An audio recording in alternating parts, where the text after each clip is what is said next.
പിന്നെ അവർ വിശദീകരിച്ചും പറഞ്ഞു, ഓ അതായിരുന്നു ഒന്ന്. ചുമ്മാ ബന്ധം പിടിക്കുന്ന ആൾക്കാരുണ്ട്.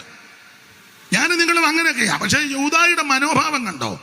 യേശുക്രിസ്തുവിന്റെ സഹോദരന് നല്ല കൊടുത്ത് യേശുക്രിസ്തുവിന്റെ ദാസൻ എന്നുള്ള ശരിയായ പ്രയോഗം അടിമയാണെന്നാ. ഇന്ന് രാത്രി ഞാൻ നിങ്ങൾ യേശുക്രിസ്തുവിന്റെ അടിമകളാ. ദാസന് കൂലി കൊടുക്കും, സെർവന്റ് കൂലി കൊടുക്കും, ചെയ്യുന്ന ജോലിക്ക് കൂലി കൊടുക്കും, ശമ്പളമുണ്ട്. പക്ഷെ അടിമയ്ക്ക് ശമ്പളമൊന്നുമില്ല.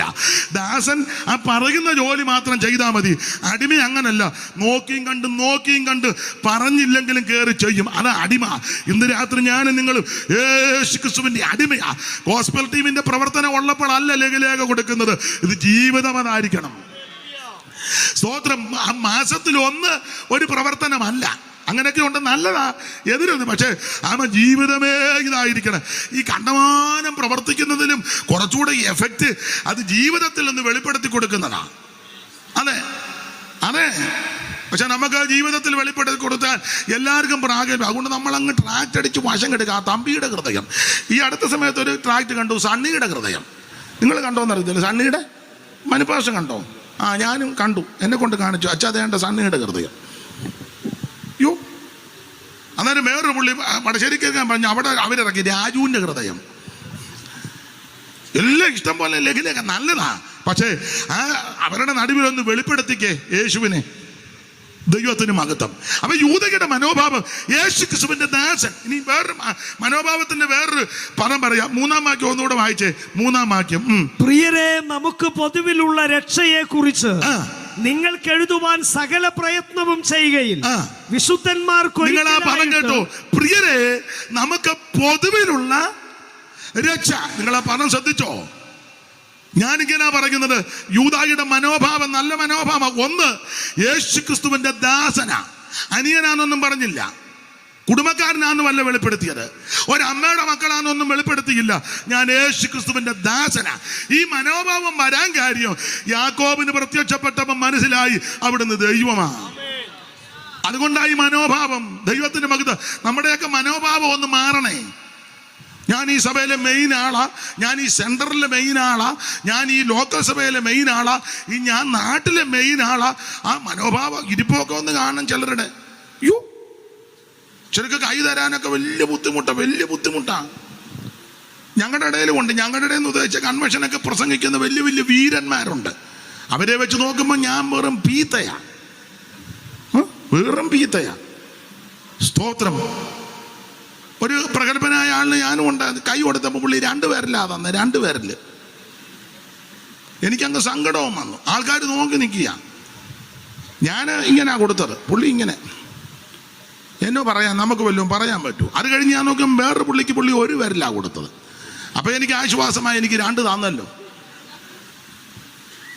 അത് കഴിഞ്ഞ് പിന്നെ ഞാൻ ശ്രദ്ധിച്ചപ്പം ഒരാൾക്ക് കൊടുത്തില്ല, ഇങ്ങനെ കാണിച്ചതേ ഉള്ളൂ. അപ്പോൾ എനിക്ക് മനസ്സിലായി പുള്ളിക്ക് എന്നോടാ കൂടുതൽ, എനിക്ക് 2 തന്നില്ലേ. വലിയ ബുദ്ധിമുട്ടാണ്. പക്ഷെ അത് കഴിഞ്ഞ് ഞാൻ വീക്ഷിച്ചു. യോഗം കഴിഞ്ഞപ്പോൾ ചില കാശും പിടിപ്പും പുത്തനമുള്ള ആളിനെ കണ്ടപ്പം അങ്ങോട്ട് കൊടുത്തേച്ച് പുള്ളി വീടുന്നില്ല, കുലുക്കി ഇങ്ങനെ നിൽക്കുക. അവരതിനെന്തിന് പോണം ഇല്ല. പണ്ട് ഓണക്കളിക്ക് പറയാം, പോണം പക്കുടുക്കെ പോകണ്ട. നമ്മുടെയൊക്കെ മനോഭാവം, ഞാൻ എന്നെയും കൂടെ ആരെയും വിധിക്കുകയല്ല, എന്നെ പ്രതിയാക്കിയ നമ്മുടെ മനോഭാവം ഒന്ന് മാറണേ. ഇച്ചിരി ചുറ്റുപാടും ഒക്കെ ഉള്ളത് അത് കൊച്ചു വീട്ടിലെ അമ്മച്ചി, മറ്റേതോ തങ്ക സഹോദരി. മനോഭാവം മാറണേ. മറുഭാഷ പറഞ്ഞാലൊന്നും കാര്യം നടക്കുകയില്ല. മനോഭാവം മാറണേ. എല്ലാവരും ഒന്നും പറയത്തില്ലെന്ന് എനിക്കറിയാം. സ്തോത്രം. വടക്കേടത്തെ അച്ചായൻ, മറ്റേതോ ബേബി സോരൻ, മൂത്തറ. എന്നാലും അങ്ങനെ മനോഭാവം മാറണേ. എന്നെ എല്ലാവരും എന്നെ ഇങ്ങനെ സ്പർദ്ധിച്ച് നോക്കുന്നേ. കൊടുമുടികളേറിയ പർവ്വതങ്ങളെ നിങ്ങൾ എന്നെ, ഞാൻ എന്നെ പ്രതിയാക്കി പറഞ്ഞു. നമ്മുടെ മനോഭാവം മാറണം. ദൈവത്തിന്റെ മകൻ യൂദായുടെ മനോഭാവം. യൂദാ പറയാ, ഒന്ന്, ഞാൻ യേശുക്രിസ്തുവിന്റെ ദാസനാ. രണ്ടാമത്തെ മനോഭാവം എന്താ?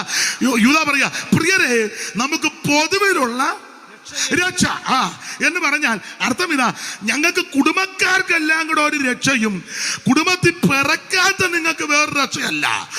യൂദായുടെ മനോഭാവം, കുടുംബത്തിൽ പിറന്ന ഞങ്ങൾക്കും ഈ കുടുംബത്തിൽ പിറക്കാത്ത നിങ്ങൾക്കും സകല എണ്ണത്തിനൊരൊറ്റ രക്ഷയേ ഉള്ളൂ, അത് യേശുക്രിസ്തു. കത്തോലിക്കരാന്നേലും യാക്കോബയാന്നേലും ഓർത്തഡോക്സ് ആന്നേലും റീത്ത് ആന്നേലും ലണ്ടൻ ആന്നേലും ലത്തീൻ ആന്നേലും CMS ആന്നേലും Anglican ആകുന്നേലും salvation army ആന്നേലും പെന്തിക്കോസ് ആന്നേലും brother ആന്നേലും കൽദായ സുറിയാന് കൽദായ യാക്കോബ, ഇനി കനാനായ യാക്കോബ, കനാനായ കത്തോലിക്ക, ഏത് വിഭാഗത്തിൽപ്പെട്ടവരാന്നേലും ഹൈന്ദവനോ മുസ്ലിം സഹോദരനോ ബുദ്ധനോ ജൈനനോ ഫ്രാൻസിയോ ആരുമാകട്ടെ, സകല മനുഷ്യർക്ക് ഒരൊറ്റ രക്ഷയേ ഉള്ളൂ. അത് യേശുക്രിസ്തു മാത്രമാ. മറ്റൊരുത്തനും രക്ഷയില്ല.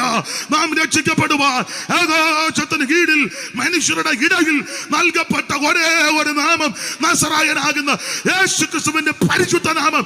ഈ നാമത്തിൽ വിടുതലുണ്ട്, ഈ നാമത്തിൽ പാപമോചനമുണ്ട്, ഈ നാമത്തിൽ രോഗശാന്തിയുണ്ട്, ഈ നാമത്തിൽ അത്ഭുതങ്ങൾ നടക്കും.